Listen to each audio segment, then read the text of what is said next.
There's just 1 minute to showtime. The engines are on. The following program is brought to you in living color.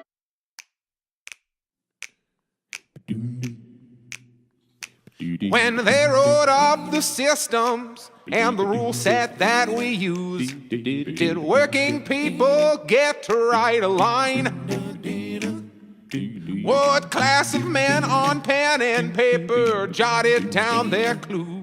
With capital the heart of their design. When 90 million want a thing, but some shareholders say no. Which class of people get to have their way? The people read the fine print, say that this thing has got to go, and we'll start writing a new contract here today.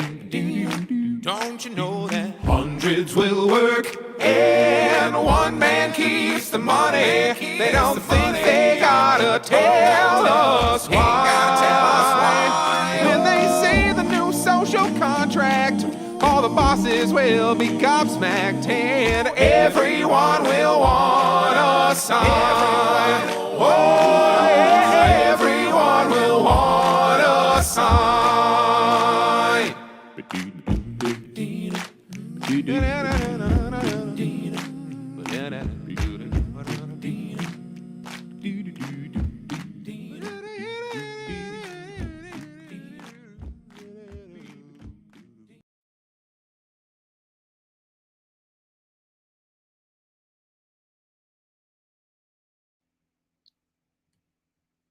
All right.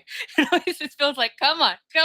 You have to go step by step to get us on the screen. Well, all right. We're back from our little hiatus. Jared's kind of long hiatus. He was on tour somewhat in the UK. So we're really glad to have him back. So welcome back to our own Mr. Mayor Jared. Happy to have you here. Yes, we... we both were talking about that we were just kind of overwhelmed by the news cycle lately because of it just felt like everything was so crammed together here recently. So we were like, we got to differentiate and find some stories to talk about because that are actually of like interest to us, because everything just feels like it's like we went kind of from the 24-hour news cycle to the just like all news is a brick, and we don't get right like all over the place. There's no space in between anything. It's just like constant like news slam, like it happening all the time.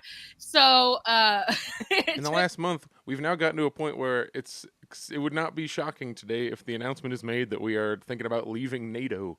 Yeah, things right? have happened in the last month. Yeah, like there's just been it's just one ridiculous thing after the next, and it's like, yeah, we got this through the first Trump presidency. Remember this, and we remember why he did everything by executive order, because you can't put that shit through Congress, any of the stupid crap that comes off the top of his head, you know.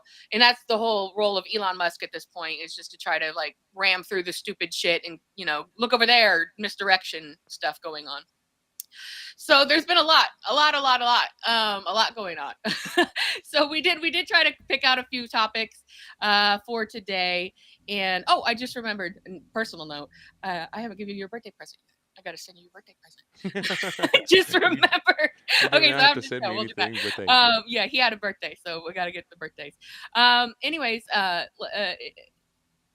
well, let's just jump right in.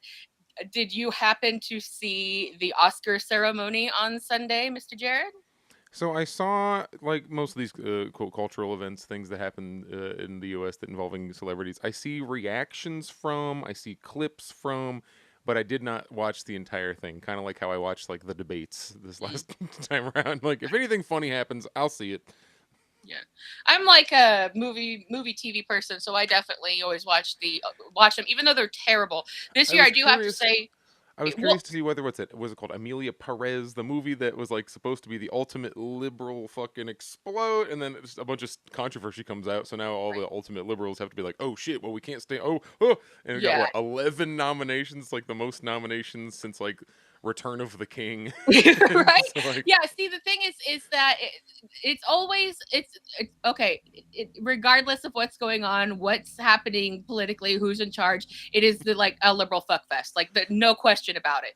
So like it's like a movie designed to win awards, and they were like, "We're gonna give you all the awards," and then a whole bunch. yeah. I don't really know the details, but a whole bunch Well, of yeah, with embarrassing that one at least, controversies. it was kind of a twofold situation. I haven't seen it, but it was kind of what I understand a twofold situation, which was first of all that I guess there's a very stereotypically negative portrayal of Mexico, which Apparently, people like didn't the care for. Spanish is bad in it. Like it's a movie. Well, I think it's sort of like cartels, guns, killed you, kidnap, that kind of thing. That's who the main character is. And then The main character's a mob boss. yeah, I guess, and then the lead actor in the film, who's a trans woman, apparently had tweeted some fucked up shit about George Floyd.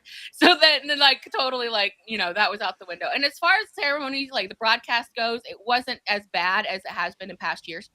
But it was Nobody got like, smacked or punched. yeah, well, there was a lot of really terrible, like just people choices. Like the presenters were just terrible. It was Gal Gadot was one of the presenters, and they had, Ben Stiller and Daryl Hannah came out and said "Slava Ukraine," and But then they they had gave an award to the Palestine movie. well, That we're then pretty they had sure. Oprah come out, and these assholes, they gave Oprah a standing ovation. And it's like, first of all, she's a billionaire, and she's like a literal devil. This woman is the Isn't she in reason the for Diddy? so many horrible things happening in this country. Isn't she implicated in the Diddy stuff somehow? I don't know about that, but it's like she unleashed the beast when it came to so many horrible people that we are now currently dealing with in life in this country. But yeah, you hit it. The biggest thing that happened is I will do a dramatic reenactment of the best documentary winner. It was for a film, a feature-length documentary called No Other Land. I kept trying to say No Other Home, No Other Land. And I had not heard of it, but I'm a big documentary watcher, but I just hadn't heard of it. Usually it's after the fact that I see these. So first, they win for best feature. Okay, I don't know what this is about Best exactly. feature or best documentary? Yeah, they come out, or best feature documentary. Yes. Oh yeah. They come out because they're short and they're feature length. So they come out. And first guy is Palestinian, and he's like, given pretty much exactly what you want. Please stop exterminating us. Genocide bad. Kind of want to go home. This is awful. Here's a movie about it. And I'm like, oh my God, yeah! Like as soon as I heard that, like I was like, yes! Like fist pumping and shit. And then like the next guy comes up to speak, and he's like, I'm Israeli, and Hamas did October 7th. Also, they've got all of the hostages, all of us. They've got us all. 2 states. I'm a hostage. Currently, I'm being held hostage by Hamas right now. I'm currently a Hamas hostage and a 2-state solution. And I'm like, wait. Like the whole fucking time. Like I could not believe what I was fucking hearing. There's a non-zero chance, because famously a lot of the people who get to vote for the Oscars, the Academy members, who are just people who have either been in movies or like usually they're the people who are the money backers of the movies, your producers, etc., Right. or just legacy people. They famously do not watch the movies that they vote on, so there is a very significant chance that they read the title "No Other Land," heard that it had something to do with Israel, and assumed it was pro-Israel. That is a good possibility. Very good chance. That was like the big moment like of it. Like I was just sitting there like, hey, wait, yeah, and then because I just didn't realize I was about everything looks like that in the world lately, so I just assumed it could be like anything, and because of course, why would something about Palestine win, right? Like so my head was not there in that place, and then it's like, oh yeah, all right, now let the Israelis speak, and he's like, hey everybody. That movie itself, like the two guys going up to get the awards, one of them's Palestinian, one of them's Israeli. So like even the quote pro-Palestine big movie that's still the only way it can get like through the system and still like even end up on a nomination list is if it's a co-Israeli like production. Like no, I guess so, yeah. And the thing was about it that was like I was watching it happen, so I heard him say those things that came out of his mouth, and I go to the internet afterward, and people are like, oh my God, yay, and then like a day later they're like, wait, I'm like, you guys, this literally came out of his mouth in the acceptance speech. He blamed Hamas for October 7th, said that everybody's still hostage, and called for a two-state solution. He said that in the speech, and no one noticed. I guess they were all just too excited for the idea of like this Palestinian anything getting some attention on the I world saw stage. But it talking can. about hostages. I saw a thing on Twitter. It's a clip of an article where it's like blah blah blah. This guy who was kidnapped from a tank, which means he was a soldier in an armed conflict who was Like a working in guy a on his tank, phone and hanging they out. captured him. Like, he is a prisoner of war now. He's not a hostage. He's in a war, and instead of killing him, they took him a hostage. You know what I mean? Like, it's prisoners of war. You know, they're doing it as if like he was sitting on a park bench reading the newspaper, and three guys ran up and grabbed him and put him in a van. And Right? Yeah. it's like, no, he was fighting them in a tank. He was shooting at them, but No, yeah, apparently was bad at it and this guy got was a got. literal aggressor in the army. That was happening. So, oh man, yeah. So it's been that's what I mean. Like everything is blending together. Entertainment news is bleeding into, like international news, and it's just like, and you see these people, the way they're reacting in the audience, because they're like ultra liberal audience, right? So, and you see them giving a standing ovation to Oprah. You see them like super cheering Daryl Hannah saying "Slava Ukraine," like, and you just think like, What the fuck is going on? exactly, because it's just like you have people who are just so incredibly misled, and that's kind of where we are right now in this episode. It's like these are the nightly news people. We're never going to get past that majority of people who are getting their news from the nightly news, because that who are the whole time have been doing the dirty work of the government. They're and then people have the audacity to talk about, well, China state media, and it's like, give me a fucking break, okay? Like, you are right now a victim of propaganda. You people are so incredibly misled just because you literally fingers in the ears about hearing any other point of view, especially from the people who are literally living the situation. You're just doing what you're told, at this point. And it's like, if you were to ask any one of these people, and it's like they couldn't explain their point of view. They're like, but news said that, but the news said, and if news didn't say it, then it wouldn't be real. So it's kind of like yelling at a brick wall at this point. But that's basically where we are, and that's sort of where we're headed in the conversation today, because we want to talk about USAID and kind of this real split feeling about an unbalanced split about, because people came out of the woodwork to say you support Ukraine after the Zelensky takedown in the White House, which again, I think, I don't want to get conspiratorial about it, but there were a lot of people who were like, hey, Trump and Zelensky are both actors, guys. And I'm like, well, It definitely seems to have been. point. It seems like both guys planned on having like an on camera in front, because usually these kind of conversations, that's what you're not doing this on camera directly in front of everybody. You do Right. the back, you go out and you shake hands, ha ha ha, we all love each other, we're all great friends, and then you have your actual meeting like in the back with the cameras and microphones Right. turned off.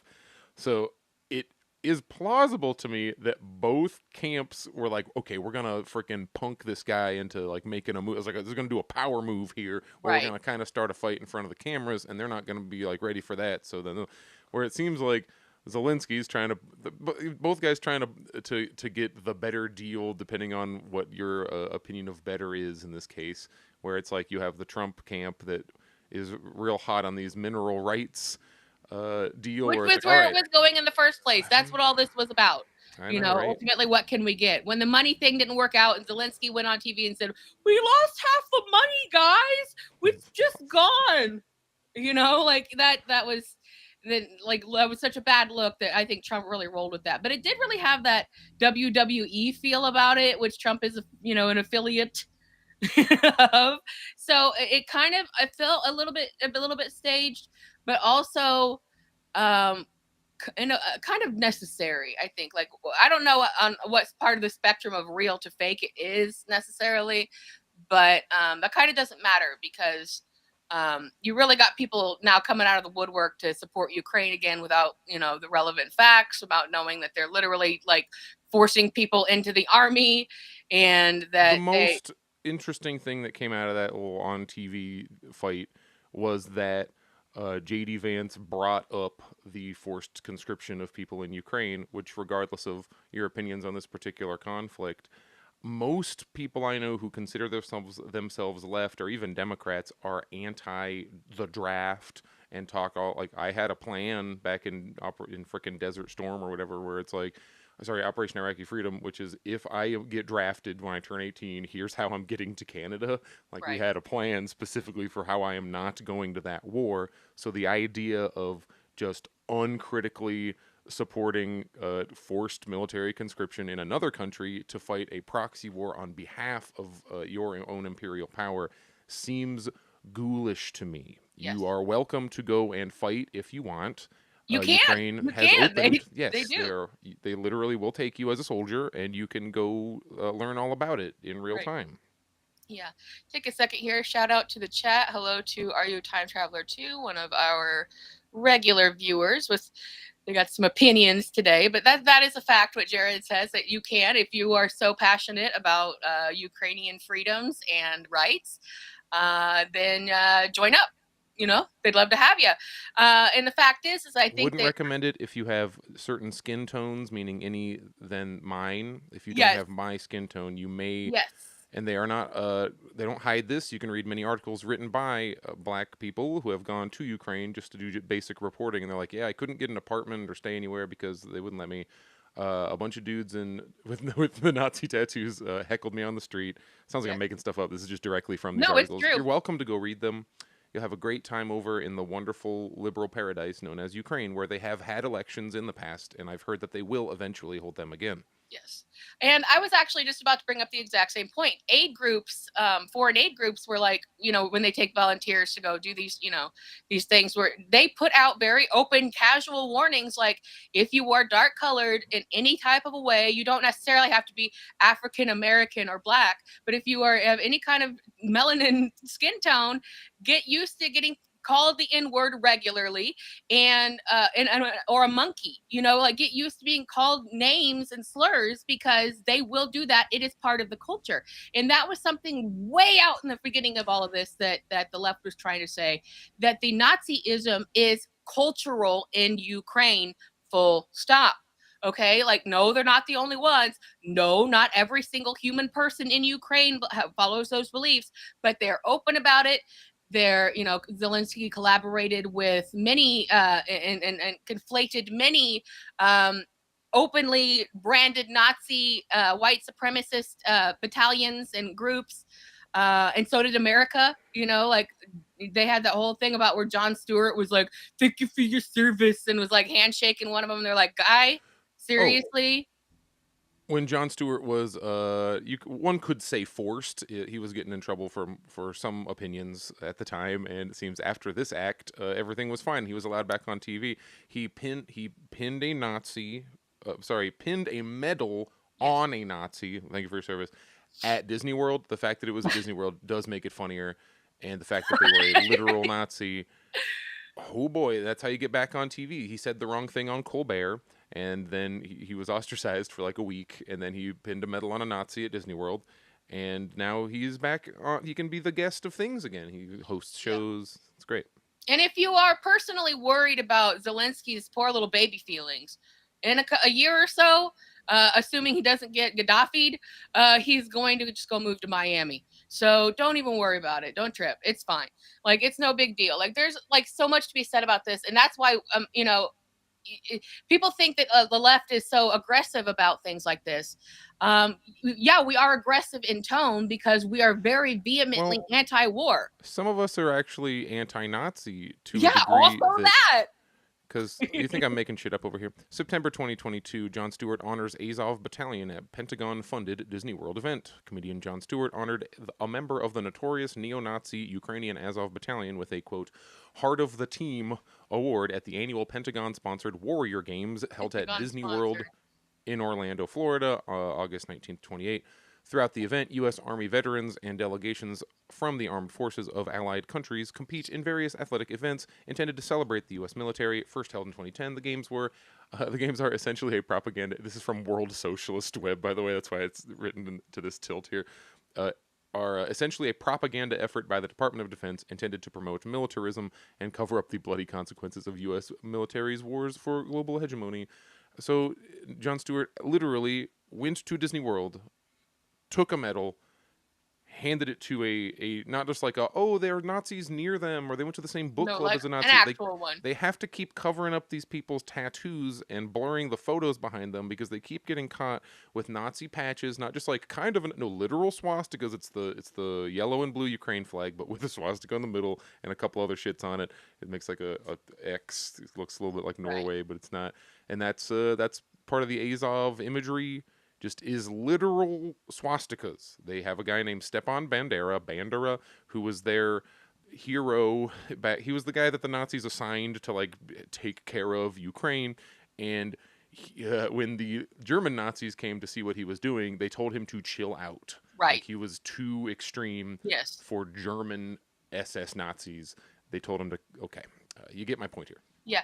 And that we get you also have to realize the thing that we get so exacerbated and so tired over it is that, like, yes, okay, like you look at Putin and you think, oh, this guy's been in power over and over again. They don't have fair elections. That's a dictator. Like, they do bad things in that country. Like, what is that country doing that America isn't and hasn't done in its entire history constantly? Except that they do it a little more secretive. They have health care in Russia. Yeah, except that they got health care. And that's the thing. And, Russia is, again, not every Russian and not every person, but they have a culture of anti-Nazi, thoughts. Obviously, there are Nazis there. They're everywhere. But their whole kind of thing is we hate Nazis. 20 million Russians died in World War II. Yeah. So they're very sensitive to the Nazis. Yeah, they're not fans typically. Whereas, the shared border that they have, and let us not forget, this is a proxy war. This is doing America's dirty work because they share, they're right there. And America tried this in 2014 under Obama, and that didn't work. And then they spun the story like Obama was like, I got in the middle of this. I stopped this. I helped everybody, and everybody loves me and is happy for this. Like, and they made him look like some kind of goddamn hero in the end of it for backing down the tension when we stirred the tension up.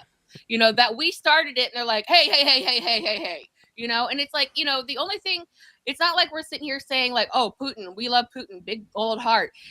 No leader is a good guy of anywhere. There are no good guy leaders. That's a fucking fact, especially countries as big as the United States and Russia.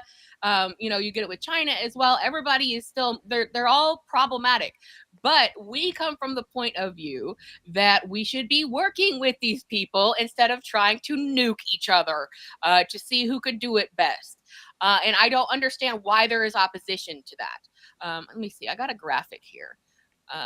And collaboration is the only option, and not collaboration for like bad ends. You know what I mean? The only way that we fix our various like climate change, etc., the grand problems of the world are for U.S., Russia, China, and everybody else to get along, to create mutually beneficial trade deals and stop externally messing with each other's stuff. Like, see that? Yeah, I'm getting cocky here because I had my screen share worked the last time I did it. Anyway, this is a really just quick kind of, it's sarcastic kind of, fuck you type of a thing, but this is really what it is.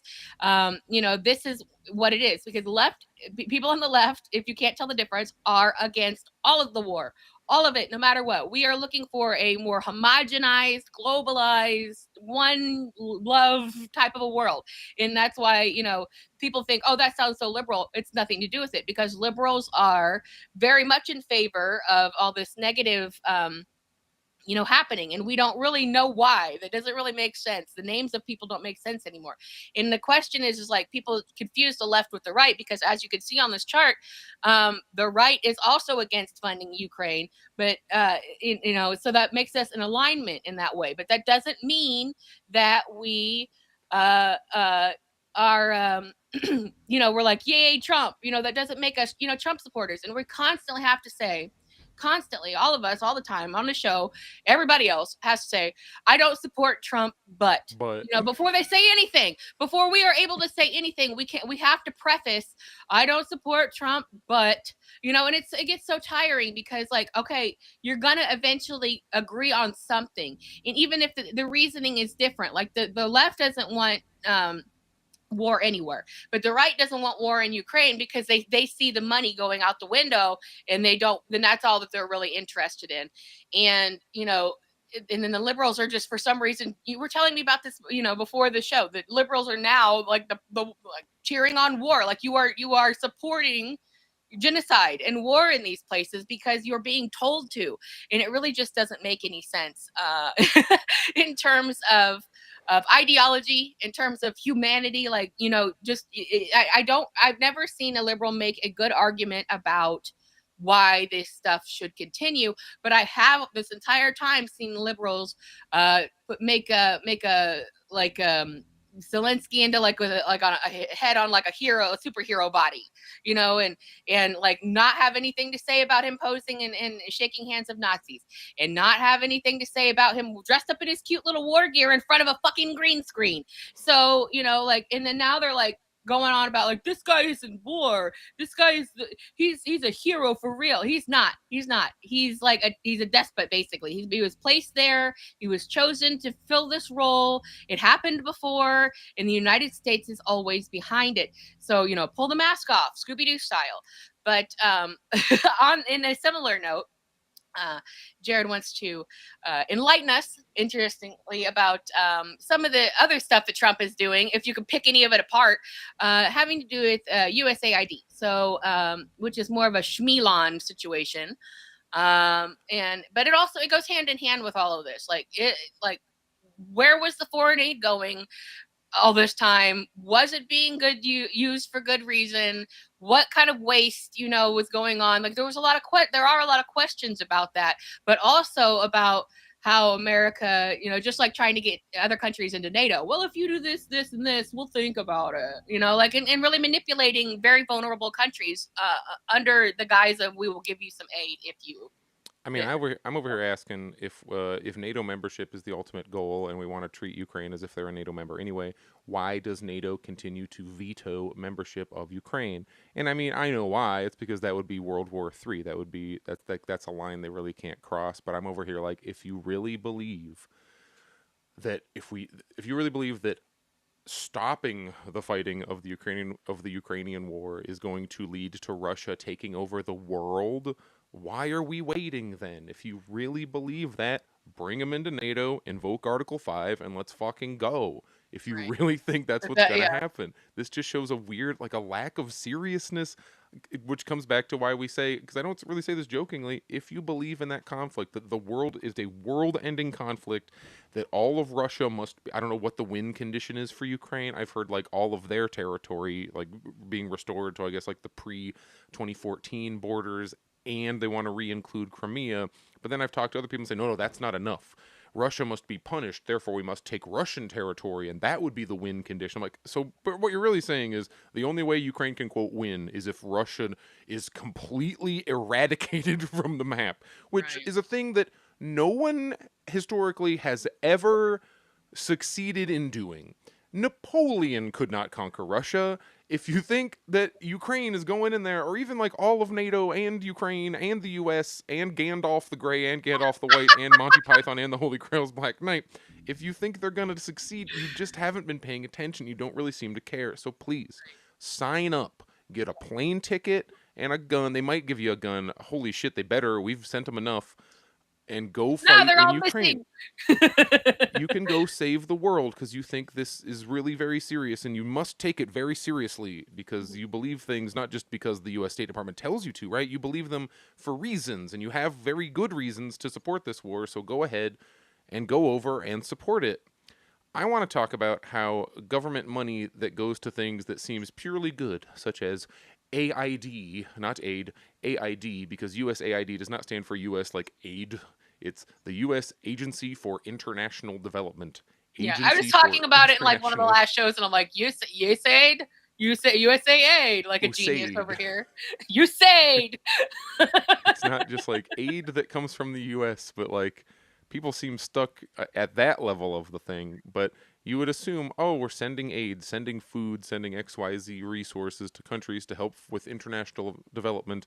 How can that be bad? I even had a personal anecdote from a friend of mine who had adopted 2 children from an African nation that was a heavy recipient of USAID, and they're like, literally, if money from USAID had not come to their country, these children would not be alive. They would never end up with me, and my children would be literally dead. And I'm like, well, in that particular instance, I'm not even saying you're wrong, but let us examine some USAID stuff from 2 different perspectives. First, we have from the Minnesota Star Tribune, a guy named, oh, here we go, Abdul Rahman bin Damnan. Abdul Rahman bin Damnan. Boom. I think that's at least 80% correct. Yeah.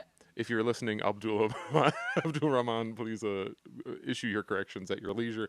This is just from February 4th of this year, and their headline is, Dismantling USAID is not necessarily a bad thing. And this is just purely an opinion piece, so, this is just this guy's view, but let's look at it. Trump and Musk may offer an incomplete portrait, but based on my experience, they're on the mark.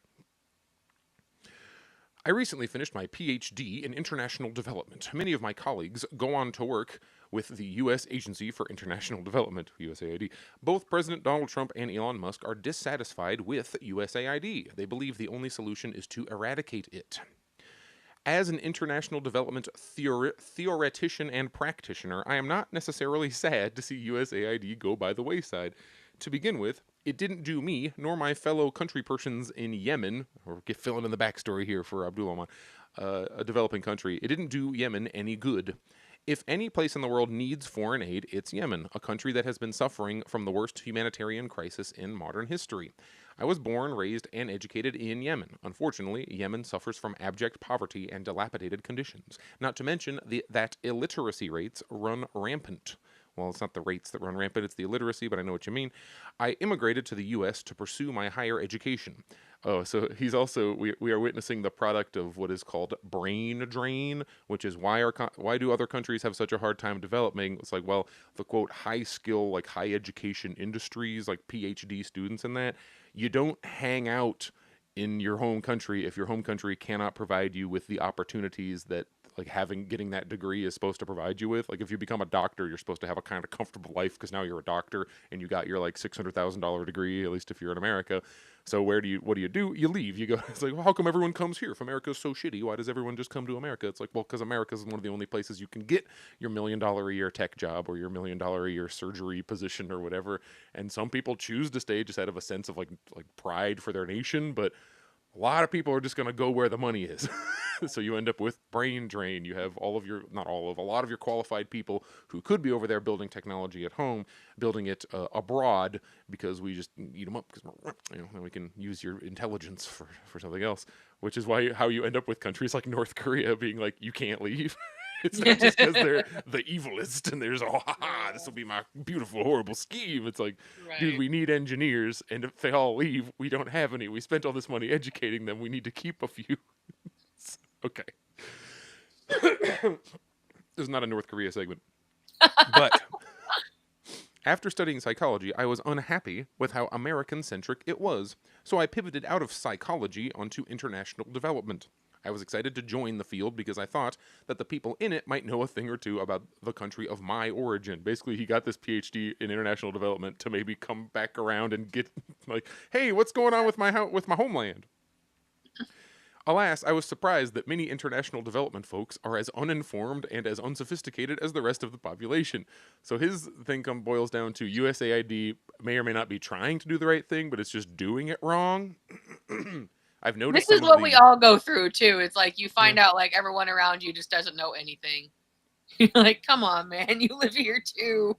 For example, when expats come to Yemen, they generally go there to develop their own professional resumes rather than to develop Yemen nationally. Of course, people are highly selfish and motivated by self-interests, but I object to their hypocrisy. They claim to care about the poor countries, but in fact are motivated to advance their own careers in the developed nations. They are motivated to propagate their own ideological agendas. In this regard, Trump's criticism of USAID as radical lunatics, typical of Trump's rhetorical flair, is not far from the truth. To show how international development people benefit from working in their countries, let me share a story. And this is where will be the last thing I read of this article.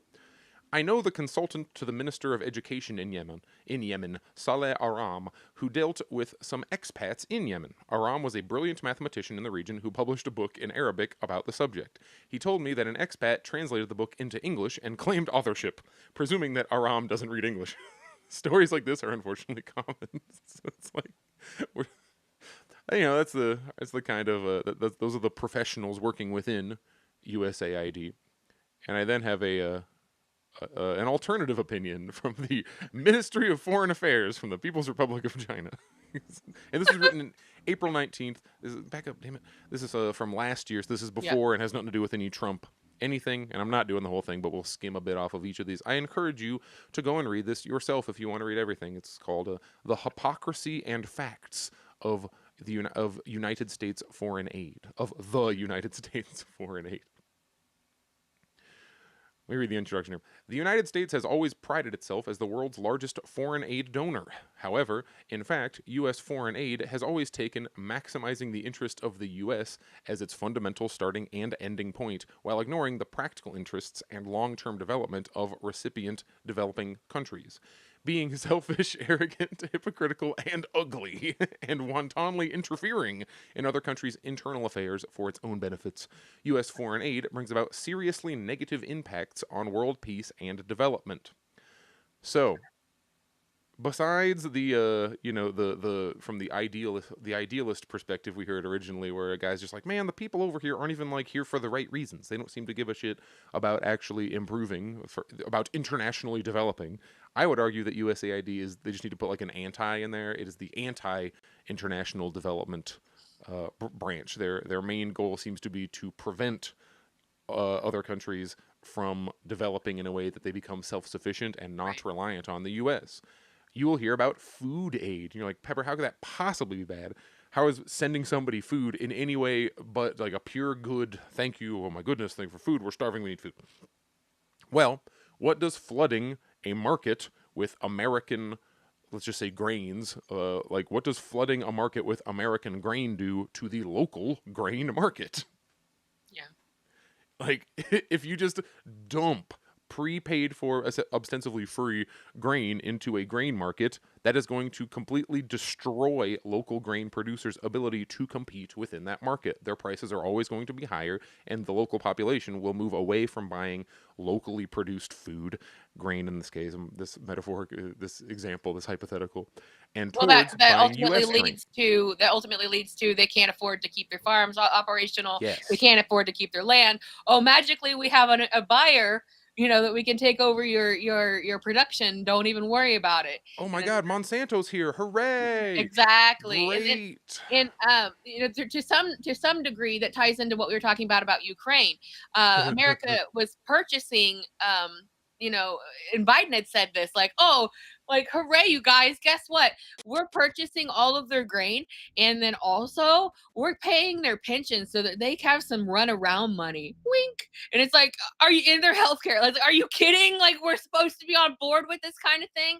But that was, like the mineral rights, there was always something, behind it. There was always a reason behind it, because obviously they knew that there was not going to be any way that we might have lost Jared there for a second.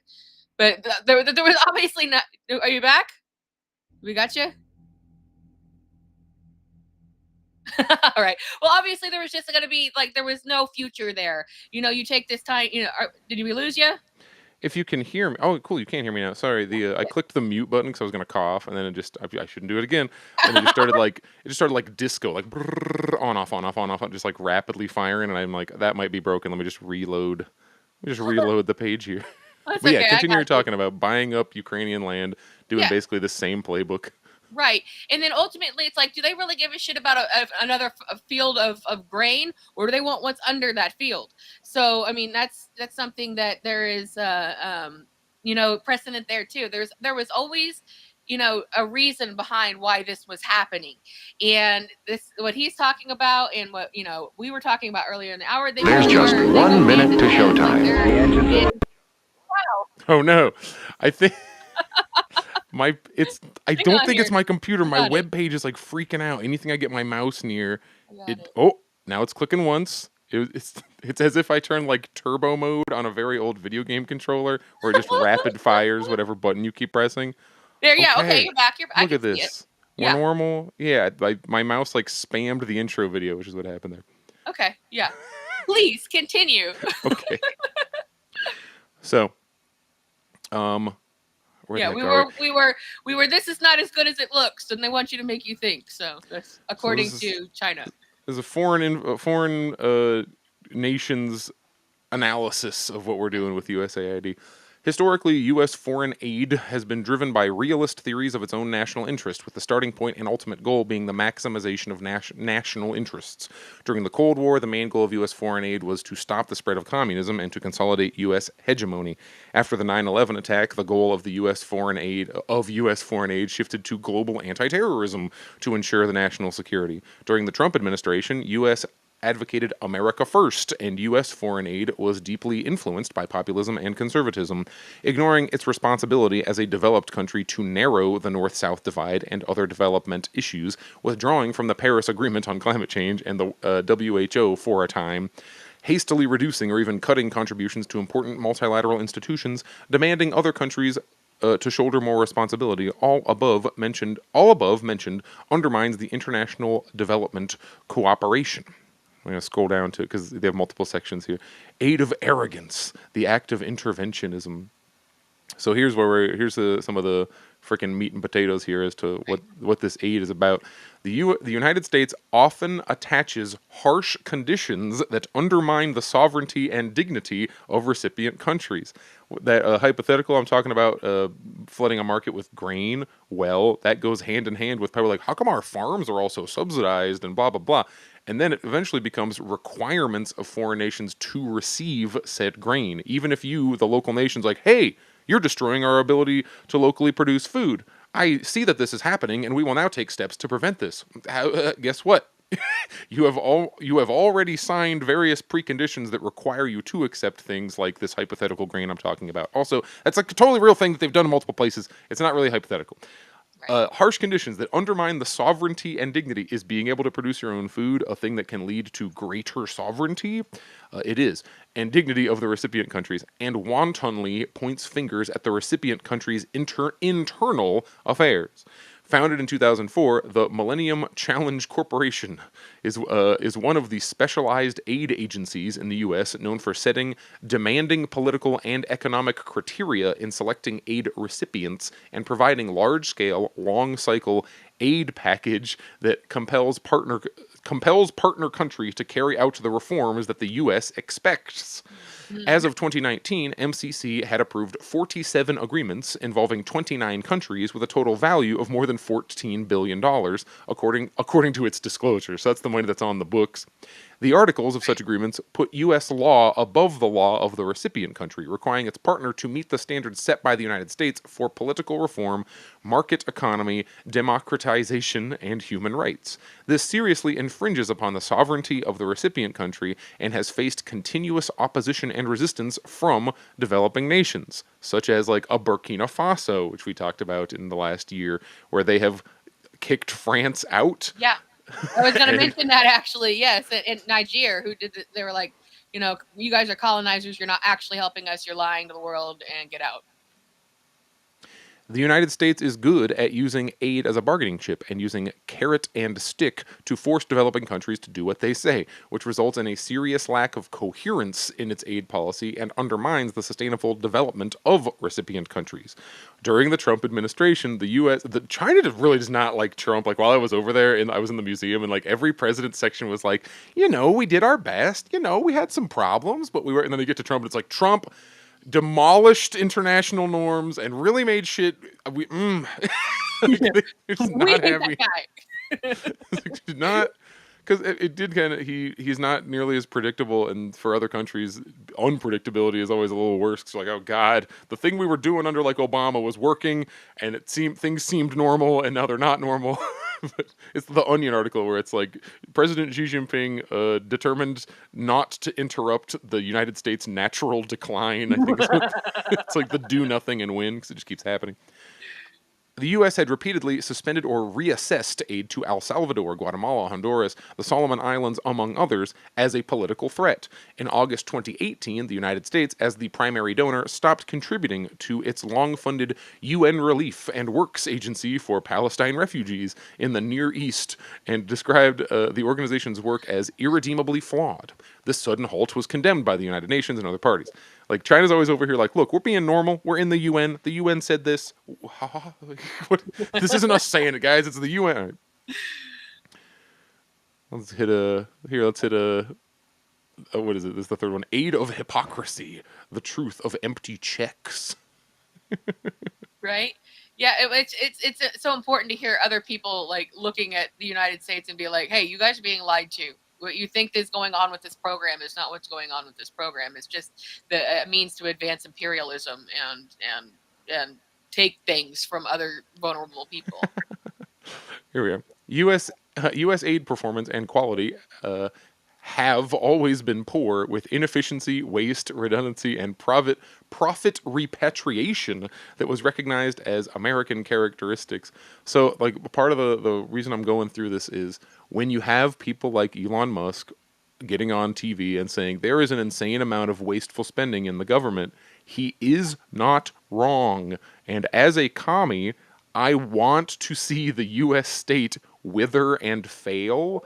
Like, that's one of my goals. It's not like I do not understand how suddenly, like, oh, help, the U.S. state is under attack and in danger, and I'm not supposed to go like, yes, make it worse. What can we do to accelerate the collapse Well, it's of like, the U.S. state? people want to talk about Russia all the time. Look at Russian history. That country had to fall apart so many times to, at different times and be taken over and be forced out of, like, having an aristocracy. Like, there's just so many, America is so young on the global stage. It has not had to deal with, these fall down and rebuild situations that so many other countries around the world, ancient countries, have had to deal with. And that doesn't necessarily mean like it's gonna like really be so like such a great situation, but like it always has to happen at some point. And We've somehow had a couple. America has, We went through our initial civil war, which definitely ended in a better, like, that was a progressive. We're talking about wars, like, oh, I support zero wars. I support that one. That's one I'm like, yeah, that's a good one. That's a good one that definitely needed to happen for, like, historical progress to be made. We had to go from a means of production that ran on literal slave labor, where the expenditure for labor on your line item was literally zero, or however much it cost to buy your, quote, farm equipment, which was human beings. We had to move on from that, and that then got us to the next stage, which is, oh, cool, we just have like a normal-ish non-slave capitalism for a few generations. Then we had like kind of a minor, like the civil rights movement in the 60s. That was kind of like a minor not quite civil war, but you know what I mean, a big restructuring of how shit had to operate. We were like eliminated segregation, et cetera, et cetera. And it seems like another reckoning is coming around. And wouldn't it be great if this time it was like not the final one? There is no final one. We're always developing contradictions, movement of history, etc. But the one that we seem to have been stuck on this freaking gear since like before the Great Depression. And it's like, can we just get to the next thing? U.S. aid performance and quality has always been poor. Okay, where was it? Sorry, I had a spare thought that I was didn't think I could pull back, and I did. We're now at a weird state where I could see that if Trump came on and was like, and actually didn't just say, but like dismantled fully the FBI and or CIA, that I would have people calling themselves leftists going like, no, you can't get rid of the FBI and CIA. We need those. Those are very important American institutions. Help, he's destroying America. And it's like, guys, the forces that are keeping the world from kind of like coming together and moving to the next stage, like I'm just talking about there, people who are determined to have our society just fucking cast in amber till the end of time, end of history. They're like, no, nothing else can happen. We just got to hold together what we have now.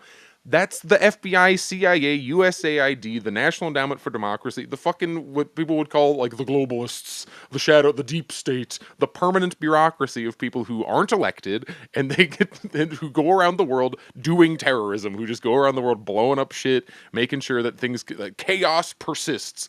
That is those organizations, And I certainly do not think that Elon Musk is intentionally and through his big brain being like, I will now disassemble U.S. hegemony. Like, no, he thinks he's making it better. Like, because he recognizes there does have to be some kind of restructuring. Our shit is falling apart.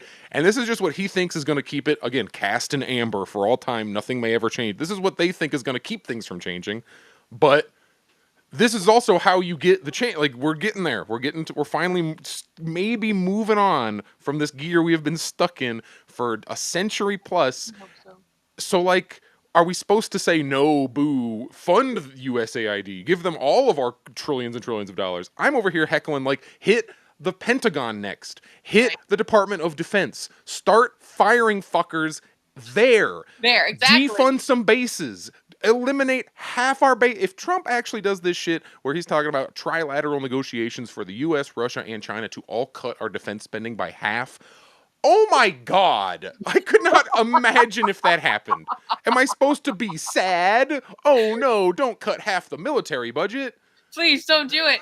Yeah, except that it's a really That would bad own me deal so for- hard. Yeah, I'm the libs. Don't I own me. think- Right, exactly. Like the left is like definitely like that sounds good, except that also recognizing it's a fake solution because No like way that happens, but oh my well, it God. doesn't happen, but also like our military is like so much bigger than the other two that like it would be like we would like cut half of it and it's still like 10 times bigger than both of theirs already. So it's like it's not obviously like an unfair deal. So and it's not like Trump is like some great genius negotiator or something, but it's just he did at last time have a couple of instances where he just blundered into maybe some good ideas. And that's what puts us in such a precarious position on the left is that like, no, we don't want him.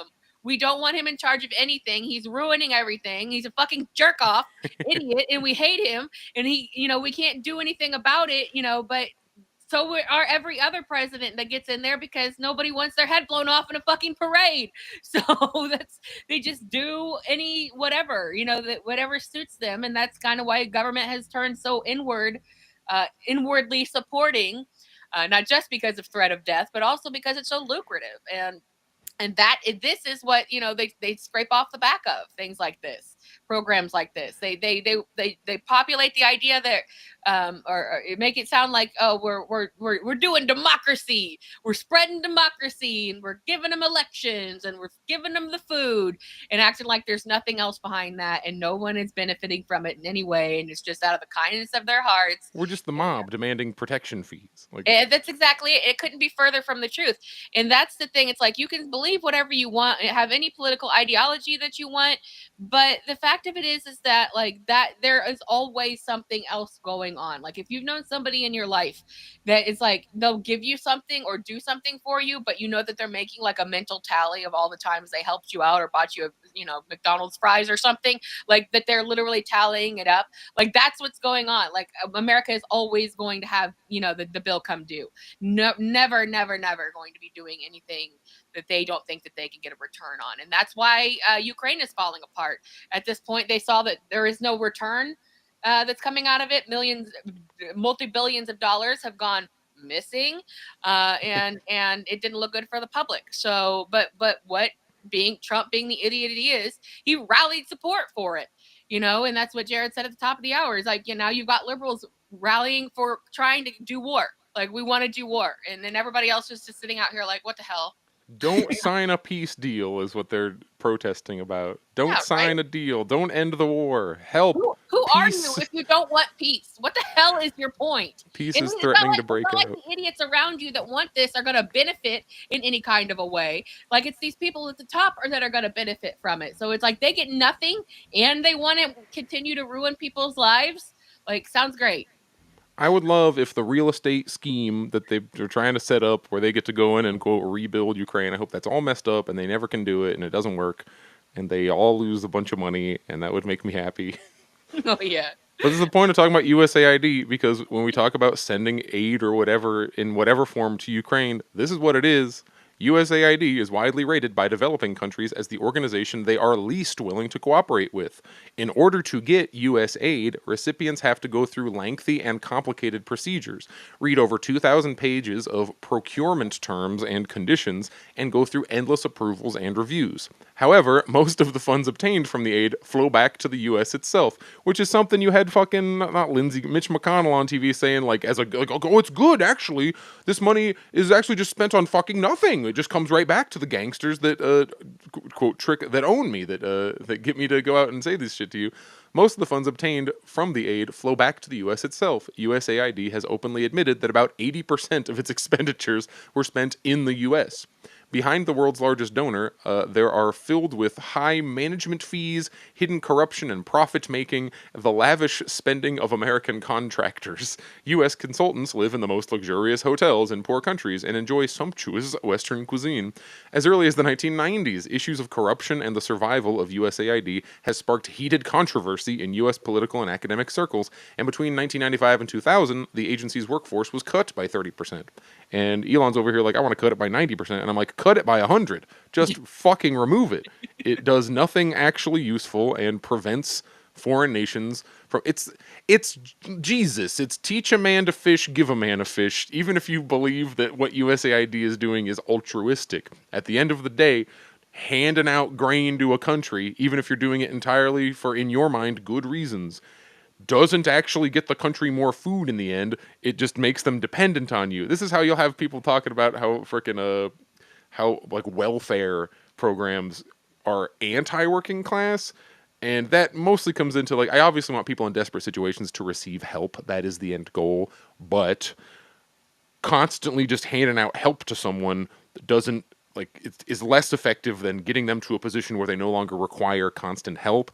Yeah. And then you add in the added ingredient where in the U.S., in order to receive that meager bit of help, if you want to get food stamps or welfare, etc., you have to basically, that becomes your own full-time job of continually qualifying and applying for those programs. In the same way that USAID, you have to go through all these approval processes, and you have to agree to do this, agree to do that. You have to have prove that you filled out XY number of job applications. You have to agree to never have a certain amount of money in your bank account, like go over a certain amount of money in your bank account, and you must give them full access to your bank accounts. So if you ever have more than that, like $600 or whatever it is you're allowed to have, they can just take it. There's like, ha, you had more than 600, bitch.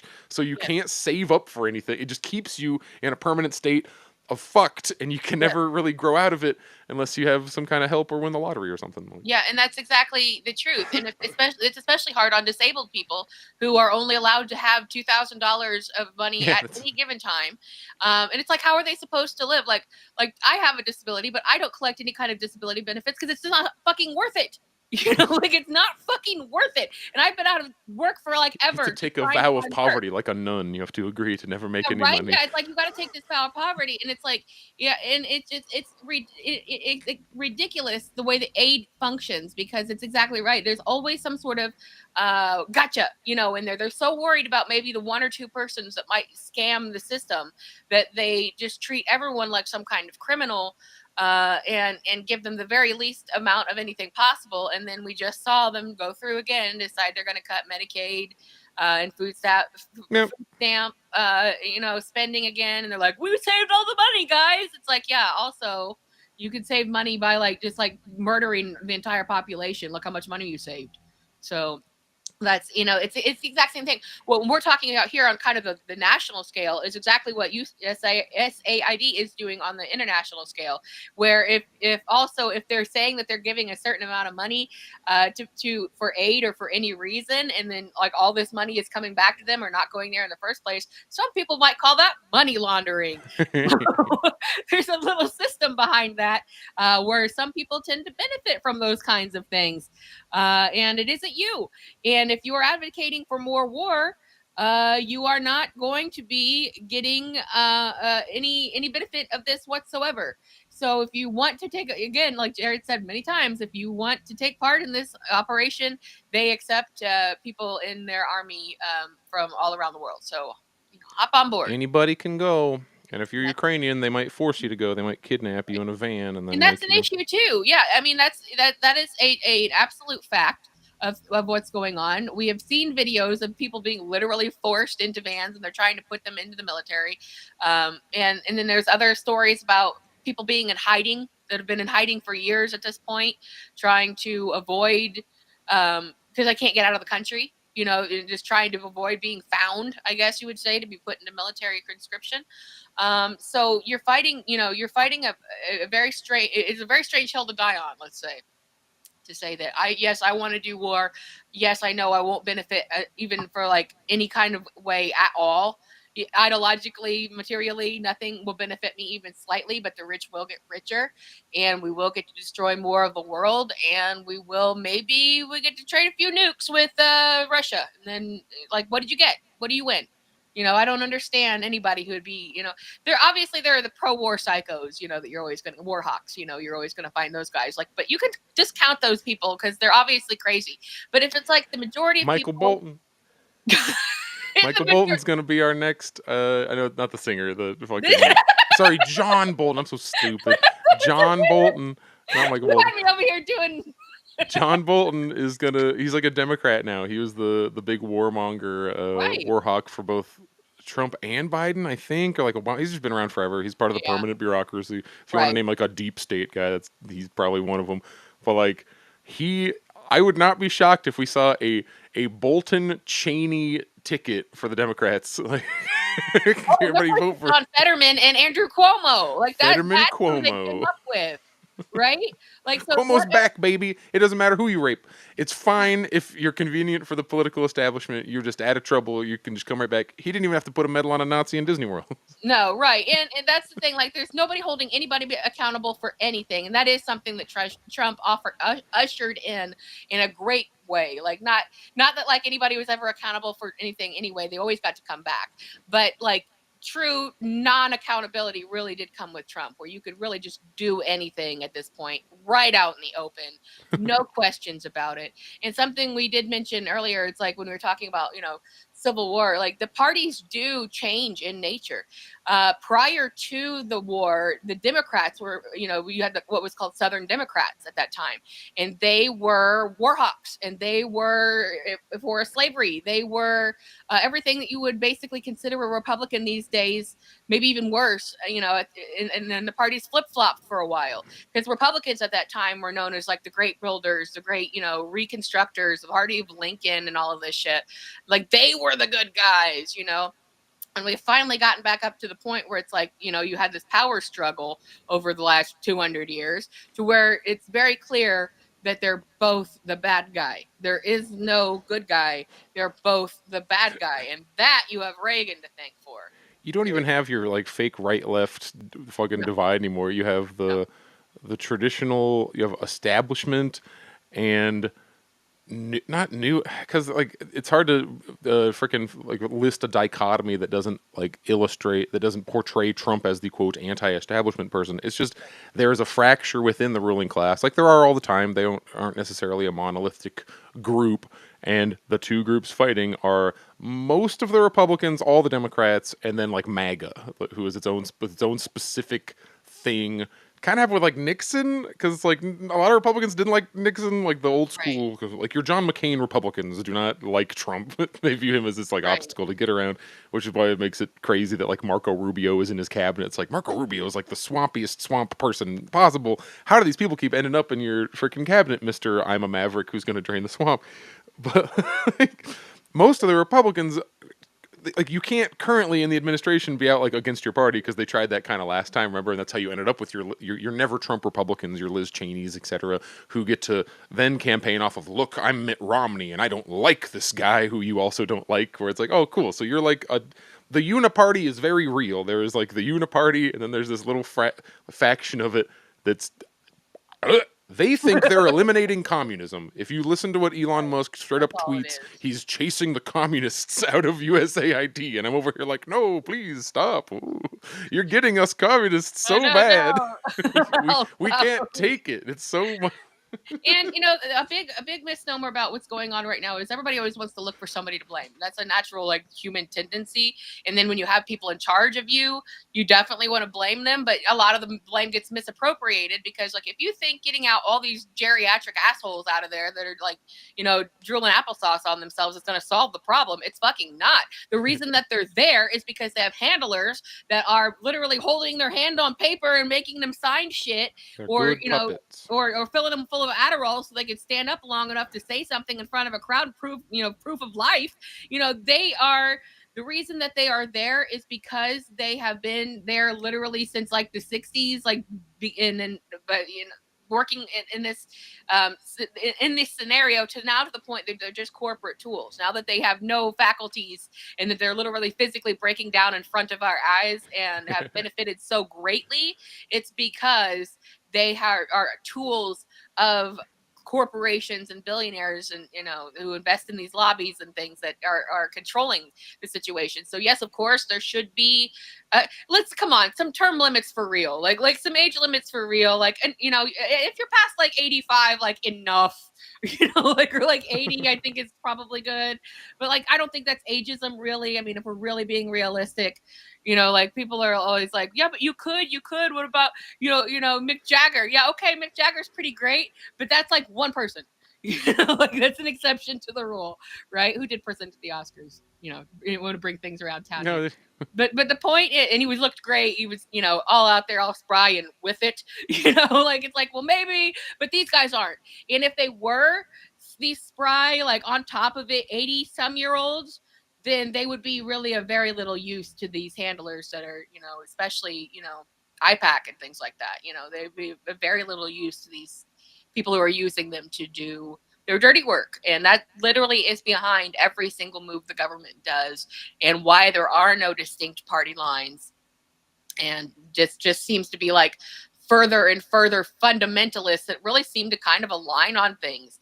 If you look at what the Democrats seem to stand for and what the Republicans seem to stand for, which can change on a dime if they're told to, it's oddly similar. They all want the war because they all want the money.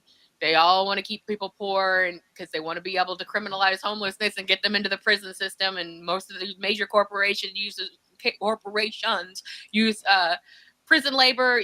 There's reasons behind all of this stuff. It's not just because it's happening. Oh, also, I just noticed that both Oprah and Jon Stewart are trending on Twitter. So we did it. We did it with us too, right? With this cover, we did it was it. entirely us. We really moved the conversation towards Yes. Jon Stewart's Nazi metal Disneyland. So we got a bunch of comments from Are You Time Traveler too, but I didn't get the chance to read them because we were having such a good conversation here. But we have come to the top of the hour, so thank you for sticking with us, rejoining us. We will be back on pretty much regular schedule now, and we'll try to sort out the news. If there's anything you want us to talk about or address, you can always reach us on our Twitter, or pretty much anywhere you can find us. So thank you for joining us. We'll be back next week with more insanity, but we are going to. Well, I am going to leave you with in the capable hands of our Mr. Mayor Jared, who is going to entertain you with some music from his new album. So I will turn things over to him and let him talk more about it instead of me talking about it to him. So thanks so much for joining us, and we'll see you next week. Please enjoy this lovely selection of music. Nicolette is correct. I have a new album out now. It is called Songs to Pay for My Pool. Where the hell is it here? There it is. Boom. So, is it working? Probably not. Let's try again. Allow. No. Okay. This is called It's off of an album called Songs to Pay for My Pool. While it plays, I'll F around with this and see if I can get it to show you the cover. Because, man, the browser is even angry at me today. It's not even my connection. This is a song called Automation, and it is about the idea of we have a little Roomba thing that, formerly our pool is currently fully dug out. The only reason I'm getting my pool messed with is that it had a big old crack in it, and the issue was forced. So I now have this thing where I'm like going around asking for money to fix a freaking in-ground pool, and it's like, wow, I wish I had these problems where I was fixing I wish my biggest problem in life was that I needed somebody to help me fix my freaking in-ground pool. But it's a pool built in the 70s, it was in the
I don't know if anybody can hear me right now. I'm jumping back on to let everyone know we're having some sound issues with getting Jared's playback to work. So just hang tight here for a second, and we'll see what we can do.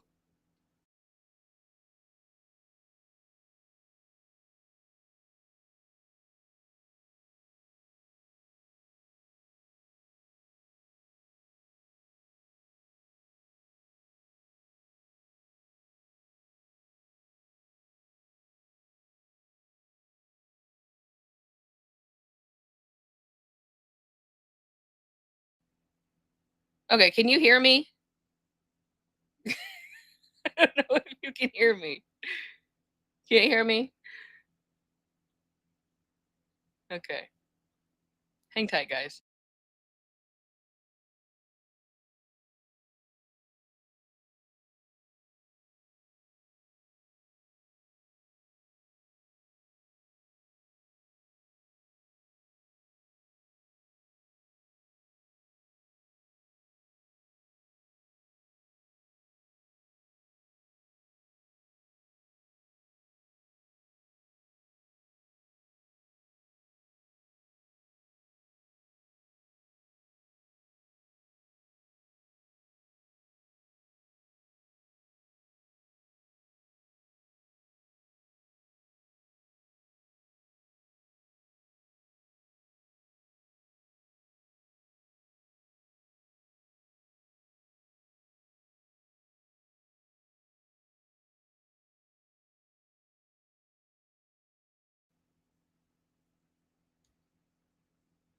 Okay, guys, sorry about that. When he was having some technical issues, and we thought we had it all ironed out, and it didn't really come through.